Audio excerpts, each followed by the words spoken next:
Hello there, welcome back to my channel. It's James here. Hey, hope you're doing okay. Welcome to day 2 of quarantine. Not quite quarantined here in the UK, but it's getting there. So less and less out and abouty stuff, more and more things at home, which is kind of nice in some ways. I'm taking this chance to kind of catch up on some of the videos that I had sort of partially planned in the past and didn't really get to. So now is our moment. Let's do some of those. Hopefully there'll be a few more coming out this week. So if you get a second during your days, check them out, it'll be fun. So what we're going to do today is kind of go back to that format that I started and that quite a few people on YouTube are now doing, where I'm going to focus on a particular plant, just give you a little bit of background, tell you how I'm looking after it, and hopefully make your plant growing experiences a little bit better, a little bit more enjoyable, because I know sometimes it's stressful when you're not 100% sure what to do with the plants. So you can see at the corner of this picture right here, the plant that we're going to focus on today is the Philodendron Billieti or Beatii, which is this beautiful creature here. This guy is absolutely magnificent. I got him very, very small. I don't know why I'm gendering this plant, but there we go. Yeah, I'll put a picture up of what it looked like when I got it, and you can see that there's quite a big difference. Strangely, the leaves are starting to get a little bit smaller. Well, not actually that much, really, if I think about it. So this is the latest leaf, this one here, and this is the one before. There is a significant size difference between them. Part of that, I'm sure, is winter, but part of it is also that I have moved it, because it just started getting too big. I moved it out of my grow tent and into just ambient humidity in my room. So it is possible that that leaf was slightly stunted by that. It's still beautiful, it's still growing. Actually, this cataphyll, you can see in the middle, one of those characteristics of it is the sort of bright orange petioles and stem, but that cataphyll right in the center here, that has doubled in size over the last week. I'd say it's growing super quickly. I'm going to go through more information about where I keep it, the light, etc. as we go through these lists, but yeah, that's the plant. Let me bring it somewhere where we can continue seeing it throughout this little chat. Right, there's another one there that we'll talk about at the end. Okay, getting straight into this. So the first thing, those two pronunciations at the start of this video, so I said Billieti and Beatii. It seems like Beatii, the second option, is the more accepted pronunciation. It was discovered by a woman called Friede Billet from Belgium, so I'm assuming that's pronounced with a French accent. Which means that Beatii would make more sense than Billieti, but don't care. However you want to say it, I think it's fine. Yeah, people will know what you're talking about. It doesn't really matter. There are seemingly quite a lot of differences in the morphology of this plant. This one has, even just within this plant, got some differences, but I'm sure that there's more of a genetic thing behind it as well. This leaf, for example, is much squatter and fatter, definitely an immature thing. And then these ones getting much, much longer. So there's definitely a change as the plant matures, but also apparently between plants you can find much, much broader leaves, much, much longer, more slender leaves. So it's quite a nice one to have as a collector plant, because every plant will be slightly different, so long as they're not clones, because then they'll all be the same, more or less. There's also a variety of the plant that has slightly darker petioles, I think, so it has less of that bright orange and more of like a darky green kind of colour. It is, the distribution of this plant more or less in the world is 2 places as far as I can see. There's French Guiana and northern Brazil, so it's not like a hugely widespread plant. It's an epiphyte. We've spoken about this before. That means that it grows up off the floor of the forest, ideally. It's actually a hemiepiphyte, which means that either it can grow from a seed that's dropped onto the forest floor up into a tree, or it can actually be deposited up in the tree and grow from there. And I've seen this, the plant at Kew Gardens, so in the palm house at Kew, they've got a massive Beatii growing up one of their columns there, and it's just like huge amounts of aerial roots pouring down toward the ground, and this is one of the things it does, apparently, I'm guessing, just to supplement the water intake or the nutrient intake. Once it's up in the tree, even if it's severed from the ground, it will drop those roots and kind of tether itself there. So that's kind of interesting, and it gives it more character as well, I think.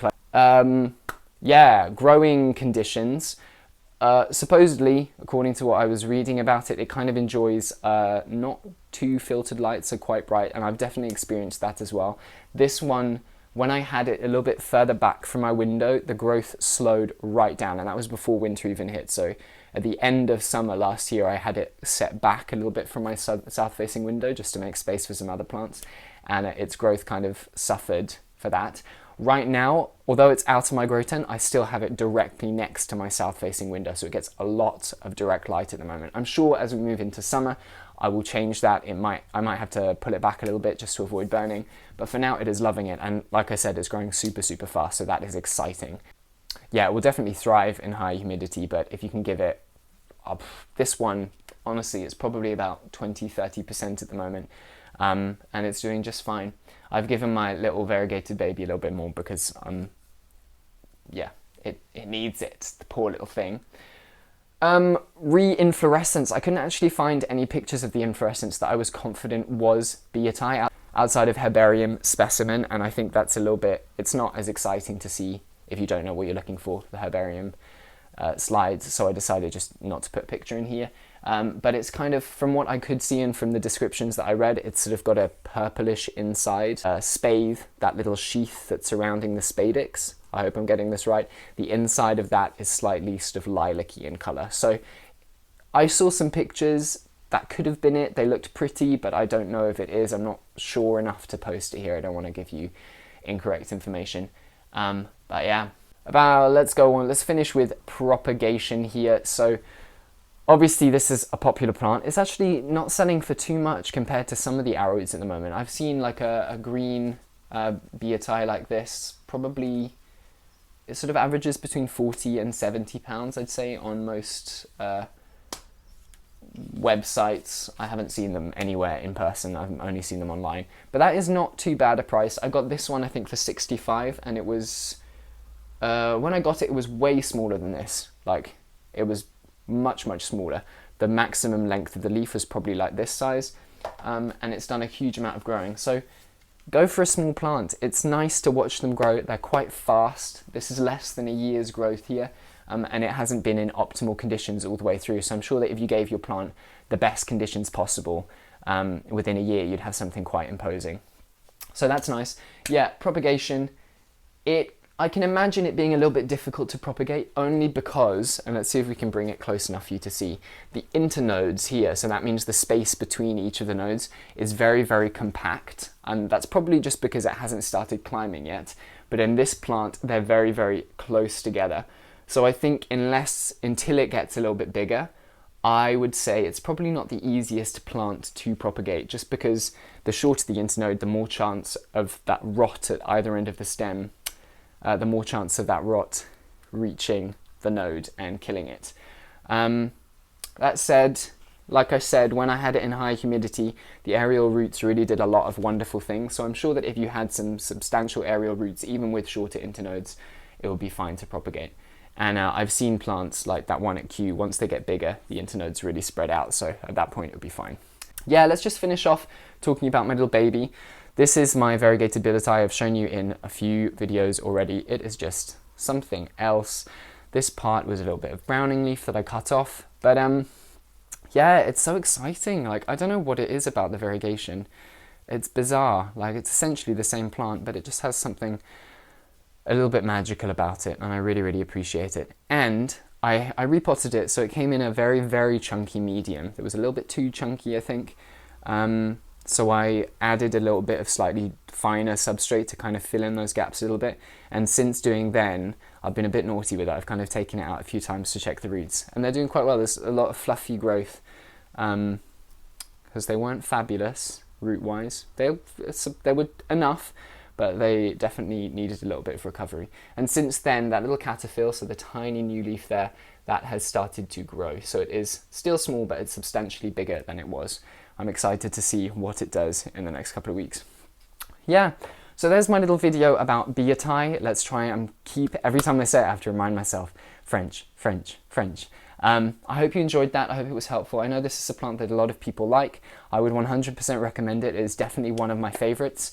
Even if this plant gets massive, I'm going to do my best to keep it, because it is just such a statement plant. I think it's stunning. Yeah, thank you very much for watching. I hope you are enjoying your time at home. Sorry, I'm just trying to get out of this crazy glare. It's super overcast today, so the light is just like coming in. Yeah, if you want to see updates on all my plants, go follow me on my Instagram. I'll put it here at Slugplants. Subscribe to this channel. Hit the bell icon if you want to see more videos like this. Thank you very much for watching. I will see you soon, potentially tomorrow. Who knows? Bye.